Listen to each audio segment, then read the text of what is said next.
आजचा दिवस मांगल्याचा, आजचा दिवस भारतीय गणराज्याचा, आजचा दिवस मांगल्याचा, आजचा दिवस भारतीय गणराज्याचा।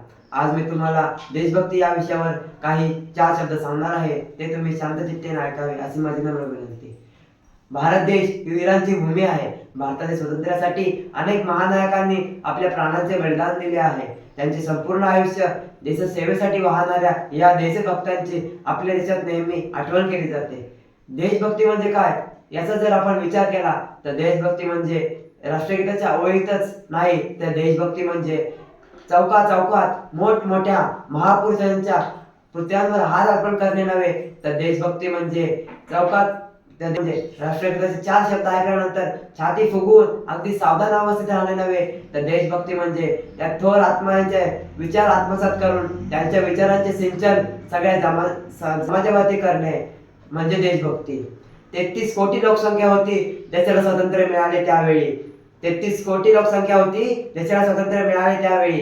गांधींच्या चले जाओ भारत छोडो या आंदोलनामध्ये 33 कोटी जनता सहभाग झाली आणि देशाला स्वातंत्र्य मिळवून दिले। अशा या महान पुरुषाने खरी देशभक्ती केली।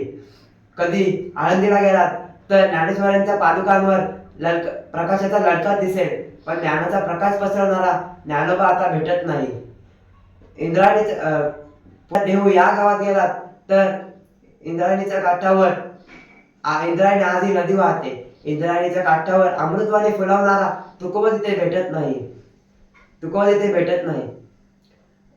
जेव्हा या मातीबद्दल प्रेम, आत्मीयता, निष्ठा औरात पकीट असेल आणि रुजेल तसा युवक घडेल, जो राष्ट्र घडवायची इच्छा व्यक्त करेल, तेव्हा खरी देशभक्ती घडेल। शेवटी मी जाता जाता एवढेच बोलेन, ते देशासाठी लढले ते अमर हुतात्मे झाले, ते देशासाठी लढले ते अमर हुतात्मे झाले।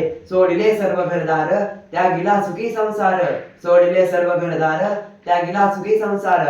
एवढे बोलून मी माझे भाषण संपवतो। जय हिंद, जय भारत।